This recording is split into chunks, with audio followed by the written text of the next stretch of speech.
தியானத்திற்காக தேவன் நமக்கு தந்த வேத வசனம் மத்தேயு 5வது அதிகாரம் 45வது வசனம். இப்படி செய்வதினால் நீங்கள் பரலோகத்தில் இருக்கிற உங்கள் பிதாவுக்கு புத்திரராய் இருப்பீர்கள். அவர் தீயோர் மேலும் நல்லோர் மேலும் தமது சூரியனை உதிக்க பண்ணி நீதி உள்ளவர்கள் மேலும் அநீதி உள்ளவர்கள் மேலும் மழையை பெய்ய பண்ணுகிறார். கிறிஸ்துவுக்குள் பிரியமானவர்களே, நம்ம எல்லாருக்கும் மனசில் ஒரு கேள்வி இருக்கும். அது என்ன அப்படின்னா, கெட்டவங்களும் நல்லா இருக்கிறாங்க, வசதியாக இருக்கிறாங்க, கடவுளை அறியாதவங்களும் ரொம்ப நல்ல வசதியாக இருக்கிறாங்க. அப்போ நம்ம டெய்லி சர்ச்சுக்கு போகிறோம், ப்ரேயர் பண்ணுறோம், இதில் என்ன நமக்கு பலன் இருக்குது, நமக்கு என்ன ஸ்பெஷலாக தேவன் செய்கிறாரு அப்படிங்கிற மாதிரி ஒரு கேள்வி வரும். அதுக்கான பதிலை தான் நம்ம இன்றைக்கி தியானிக்க போகிறோம். தேவன் என்ன சொல்கிறாரு அப்படின்னா, நல்லோர் மேலும் தீயோர் மேலும் சூரியனை உதிக்க பண்ணுகிறேன், மழையை பொழிய செய்கிறேன் அப்படின்னு சொல்கிறாரு. அதுக்கு முன்னாடி நான் சொல்கிற மாதிரி நீங்கள் செஞ்சீங்க அப்படின்னா தேவனுடைய புத்திரராக இருப்பீங்க அப்படின்னு சொல்கிறாரு. என்ன அது சொல்கிறாரு அப்படின்னு சொன்னால், அதுக்கு முன்னாடி வசனத்தில் நம்ம பார்க்குறோம், நான் உங்களுக்கு சொல்லுகிறேன், உங்கள் சத்துருக்களை சிநேகியுங்கள், உங்களை சபிக்கிறவர்களை ஆசீர்வதியுங்கள், உங்களை பகைக்கிறவர்களுக்கு நன்மை செய்யுங்கள், உங்களை நிந்திக்கிறவர்களுக்காகவும் உங்களை துன்பப்படுத்துகிறவர்களுக்காகவும் ஜெபம் பண்ணுங்கள். சத்ருக்களை சிநேகிக்க சொல்கிறாரு, சபிக்கிறவங்களை ஆசீர்வதிக்க சொல்கிறாரு, நமக்கு தீமை செய்தவர்களுக்காக ஜெபிக்க சொல்கிறாரு. இதெல்லாம் நம்ம செய்யணும் அப்படின்னு தேவன் நம்மளை பார்த்து சொல்லும்போது அவர் என்ன சொல்கிறாருன்னா, அதை செஞ்சு காட்டிட்டு நம்மகிட்ட சொல்கிறாரு. அதுக்கு ஒரு எடுத்துக்காட்டாக தான் நல்லோர் மேலும் தீயோர் மேலும் சூரியனை உதிக்க பண்ணுகிறேன் அப்படின்னு சொல்கிறாரு. அவர் அப்படி செய்கிறாரு. அப்போ நம்மளும் என்ன பண்ணணும் அப்படின்னா, நமக்கு எவ்வளோதான் தீமை செய்தாலும் அவர்களுக்கு நம்ம நன்மை செய்யணும், அவர்களுக்காக நம்ம ஜெபிக்கணும். சும்மா அட்வைஸை மட்டும் கொடுத்துட்டு போகிற தேவன் நம்ம தேவன் அல்ல. அவரே அதை நமக்காக வாழ்ந்து காட்டினார். அதனால தான் மனுஷனாக வந்து நியாயப்பிரமாணத்தை நிறைவேற்றி நமக்கான தண்டனை எல்லாத்தையும் சிலுவையில் அவர் ஏற்றுக்கிட்டார். நம்ம இதை இன்னொரு வகையில் இதுக்கான இந்த கொஸ்டினுக்கான ஆன்சரை பார்த்தோம் அப்படின்னா, சங்கீதம் 73 பார்க்குறோம்.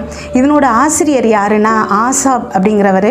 இவர் தாவீதின் காலத்தில் தேவாலயத்தில் பாட்டு பாடுகிறவராக இருக்கிறாரு. அவர் அப்படி ஒன்றும் பெரிய வசதியாக இல்லை. அதனால் அந்த சங்கீதத்தில் நீங்கள் முதல் வசனத்துலேருந்து வாசித்து பார்த்தீங்கன்னா, மற்றவங்க மேலே, அதாவது நல்லா இருக்கிறவங்க மேலே அவர் பொறாமைப்படுறாரு.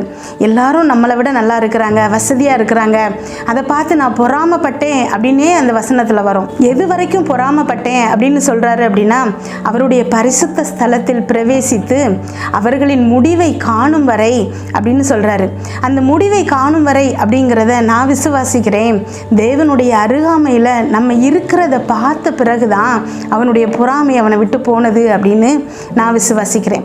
எப்படி அப்படின்னா, அங்கேயே அது அடுத்த வசனங்களில் போடப்பட்டிருக்கு, நான் மூடனாக இருந்தேன், மிருகம் போல இருந்தேன், ஆனாலும் தேவனுடைய அருகாமையில் என்னை வச்சுக்கிட்டாரு, என்னுடைய வலது கரத்தை அவர் பிடிச்சுக்கிட்டாரு, முடிவு பரியந்தம் அவருடைய மகிமையை என் மேலே விளங்க பண்ணினார். இதெல்லாம் அவர் தியானிக்கும் போது அந்த பொறாமை வந்து அவனை விட்டு போகுது.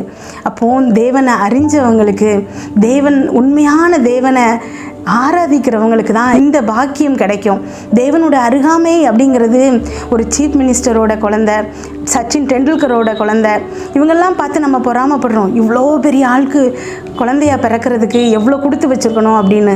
ஆனால் இது எல்லாரையும் விட இவங்க எல்லாத்தையும் படைத்த தேவனுடைய பிள்ளைகளாக நாம் இருக்கிறோம். சாதாரணமாக நம்ம வீட்டுக்கு வரோம், நம்ம பிள்ளையோட ஃப்ரெண்ட்ஸுக்கு எல்லாத்துக்கும் நம்ம என்ன செய்கிறோம், சாப்பாடெல்லாம் கொடுக்குறோம். ஆனால் அவங்க எல்லாம் ஒன்றாகுமா? இல்லை. நம்முடைய குழந்தைங்கிறது நமக்கு ரொம்ப ஸ்பெஷல். அதே மாதிரி தான் தேவன் எல்லாருக்கும் நன்மை செய்பவராக இருந்தாலும் நாம் தேவனுக்கு ரொம்ப ரொம்ப ஸ்பெஷல். நம்ம இதை புரிஞ்சுக்கிட்டோம் அப்படின்னா யார் மேலேயும் நமக்கு பொறாமை வராது. எல்லா சூழ்நிலைகளிலும் நம்முடைய அப்பா எவ்வளவு பெரியவர் என்பதை உணர்ந்து நம்ம தேவனை ஆராதிப்போம். ஜெபிப்போமா? எங்கள் அன்பின் பரலோக தகப்பனே, இன்று முழுவதும் எங்களையும் அப்பா, எங்கள் குடும்பத்தில் இருக்கிற ஒவ்வொருவரையும் நீங்கள் பாதுகாத்தீங்கப்பா. உண்மை நன்றியோடு துதிக்கிறோம், ஸ்தோத்தரிக்கிறோம். இந்த இரவு வேளையில் எங்களுக்காக நீங்கள் தந்த வசனத்திற்கு நன்றி ஏசப்பா. எங்களோடு பேசியிருக்கீங்க. என்னோடு ஜெபித்து கொண்டிருக்கும் ஒவ்வொரு பிள்ளைகளையும் உங்கள் கருத்தில் கொடுக்குறேன் ஏசப்பா. இந்த பிள்ளைங்க போகும்போதும் வரும்போதும் ஆசீர்வதிங்க. அவங்க இருதயத்தின் வாஞ்சிகள் எல்லாத்தையும் நிறைவேற்றுங்க ஏசப்பா. என்னென்ன காரியங்களுக்காக இப்பொழுது ஜெபிக்கிறாங்களோ அதில் எல்லாம் அவர்களுக்கு ஒரு வெற்றியை கொடுத்துருங்க ஏசப்பா. அப்பா, இன்று நீங்கள் பேசின அப்பா ஒவ்வொரு வார்த்தைக்காகவும் நன்றி ஏசப்பா. அம்மேன் ஸ்தோத்திரம் ஏசப்பா.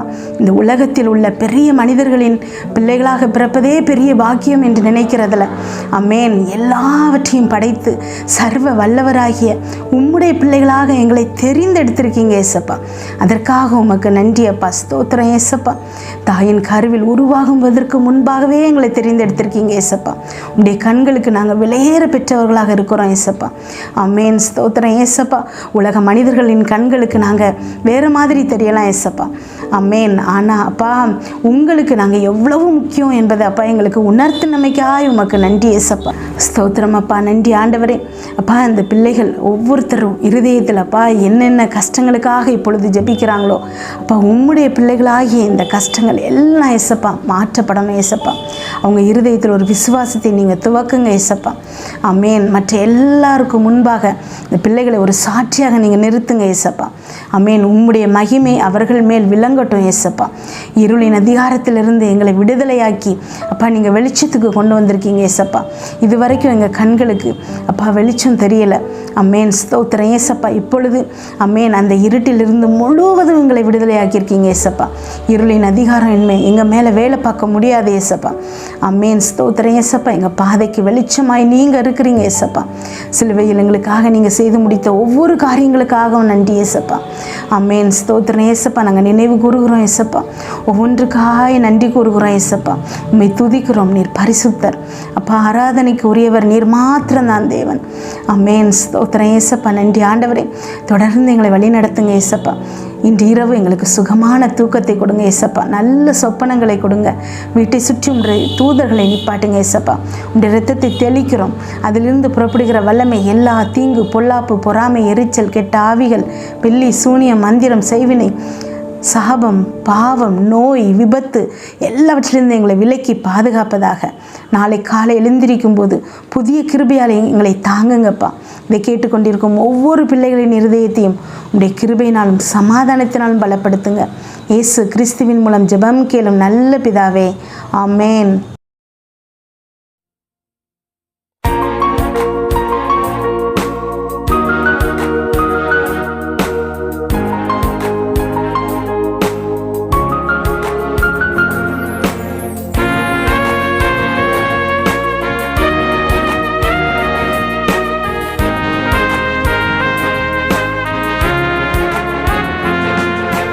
இயேசுவே உம்முடைய இரத்தத்தில் வல்லமை உள்ளது.